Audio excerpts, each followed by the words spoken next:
Hey everybody, Shane here, Shoebox Legends. Thanks for tuning in for a quick COMC rummage today. As you can tell by all the white paper receipts sticking out from the top of this cheese box, this contains pickups from one of my favorite hobby sites to browse around and waste my money on, comc.com. And we're going to start with a hockey card in today's rummage. Look at this Sebastian Aho. This is known as a speckled rainbow foil. It's a long story for another day, but essentially these are e-pack exclusive cards that you would trade up into in the e-pack application that you could then turn into actual real cards in the COMC inventory and then have shipped to yourself or sold. Just a beautiful Aho there. Next up, we have I think a pre-rookie card here of Kyle Tucker. This is from 2017 Bowman, and it's a little bit kind of difficult to tell because there isn't much of a border on these cards, but this is technically the silver parallel, which is numbered to 499. I do love Kyle Tucker, but I'll be honest, this is probably not a card that I would buy today if I was on the site. Both of these pickups, actually, these first two pickups, or each of them have been around waiting in the box for probably a year or two. But yeah, they'll make fun trade bait or giveaway in a care package. This is a card that I'm happy to see spill out. I've been showing off some kind of lots of commons and semi-stars in 1955 tops that I've picked up over the years. And I mentioned this in a recent video, but I'm just passing the halfway point now on the 206 card checklist for the 55 tops release. Do have a couple of the more difficult cards in hand. And Tom Wright here at card number 141 is certainly going to increase my tally by one. Probably paid no more than a couple bucks for that card. I think that's the case for really all the 55s that I've picked up on COMC over the years. Here's a Upper Deck Silver Leon Draisaitl. So this is from the same e-pack program as the Aho that started off the video. And you would need 10 copies of a card to get the silver, whereas you would need 100 copies of the card to get the speckled rainbow foil, which is the more desirable of the two. Here's a parallel that I've talked about only recently. I pulled the Patrick Waugh in a recent rummage. This is the immortalized Silver Prism Mike Bossy. Just a gorgeous insert set, 20 cards deep. They don't all look this shiny, but this is the Prism, the Silver Prism version, which is basically a refractor with etching. I mean, this looks like 90s quality shine right here. 20 cards in the set. I'm about halfway there on this as well. And saw this one pop up on COMC for about the $5 mark, which is, in my opinion, it might be the going rate for these, but when you look at the build quality and just the overall quality of shine on these and the caliber of players that are on the checklist, the fact that the greatest trophy in all of sports is, represented here with amazing Panini etching, I think $5 is a bargain, especially for Mike Bossy, one of the best goal scorers in the history of the NHL. We're going really off the rails now. How about a William Lloyd Garrison journalist card? This is from the Topps Heritage American Heroes release. So this is going back now probably 15 years. Topps did a couple of these like American heroes, military heroes, history cards, things like that. But they have chromium parallels like this that are numbered to 1776. You can see it's a little tough to make out inside the cartoon here, but we do have serial numbering to 1776. And every so often I'll comb around and just see if there's any of these available cheap. They're just kind of fun to throw in the non-sport Z folio. That's one of my lesser favorite cards that I've picked up.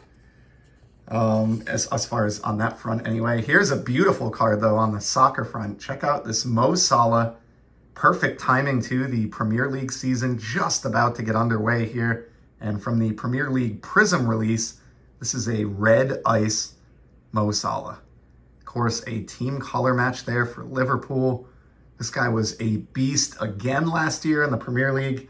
We'll see how he and the club can do in the coming year. Really excited to have that season kicking off and to give me something to get into alongside baseball here while I wait out hockey season and the NFL football and all that other good stuff. Happy to see that Salah. Here's one of those multiple exposure cards that Upper Deck was really well known for in the early 90s. In this case, a 2016 Patrick Kane. one of the best American-born players in the history of the NHL. Still at it, winding down his career for sure, but great player. And then here is an awesome one. I did not recall even picking this up or that this was in the box. Juan Soto. This is from 2019 Bowman's Best. So this is a second year Juan Soto with his rookies coming in 2018. And this is the Atomic Refractor. Now this is not numbered, but just a gorgeous second year Juan Soto card. He's just consistently produced everywhere he's been, every year of his career. And, were it not for the incredible campaigns that Aaron Judge, his teammate, and Shohei Ohtani are putting together, I think you'd be hearing a lot more about this guy. God forbid if Judge were to go down with an injury or something, he would probably quickly become the front runner, or one of them anyway, for American League MVP. He's having that caliber of a season. Just really, really enjoy Juan Soto.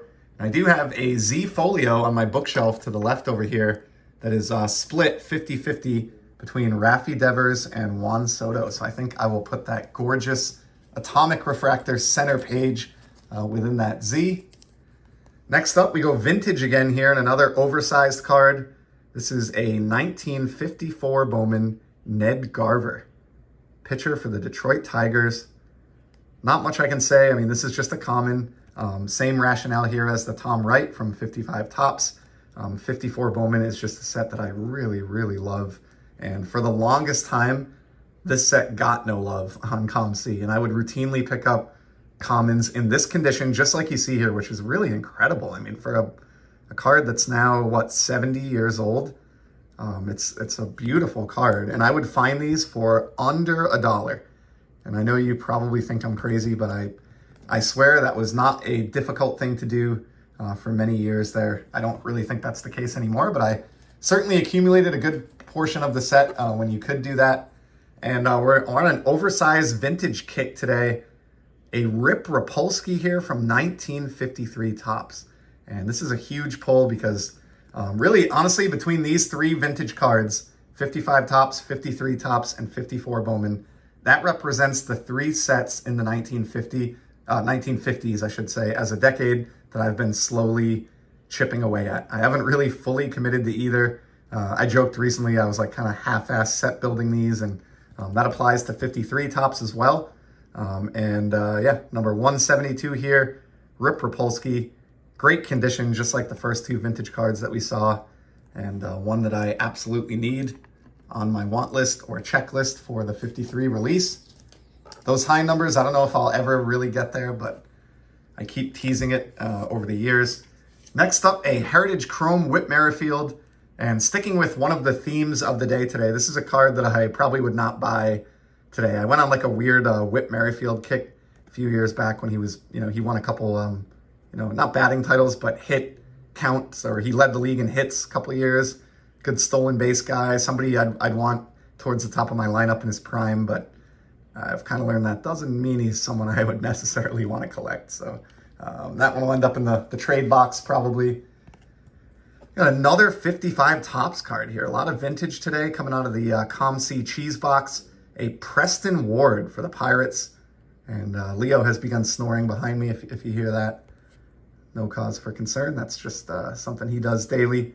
Yeah, beautiful copy here of card number 95 for the Pirates. Really looks kind of similar in condition to that Tom Wright that came out of the box earlier in the Rummage. And so yeah, I am definitely now past, not only at, but past the halfway point on the 55 Tops release.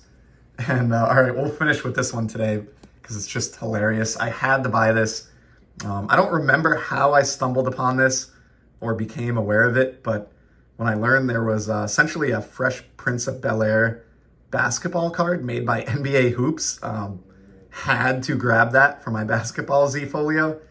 Good message here, stay in school. Any kids watching? But yeah, this is the Jammin' with Will Smith, courtesy of NBA Hoops. We flip this over. This came out back in 1991. And this is actually, I think, just a base card in the 91 Hoops set, being number 325. I don't think this was like issued through some special program at schools or anything. I think it's just part of the base set, maybe a subset. Maybe somebody with more basketball knowledge can correct me in the comments if I have that wrong. But yeah, just the perfectly hilarious card that will fit so nicely in my my little basketball Z folio. And I think that's actually 2 rummages in a row now where we've seen some basketball surface here on Shoebox Legends. So I don't know what's going on there, but in any event, certainly appreciate everybody's time. Saw some great vintage today, some other cool stuff as well. I'll be back soon, as you know, with some more content. And until then, I hope you're all enjoying the hobby. Take care.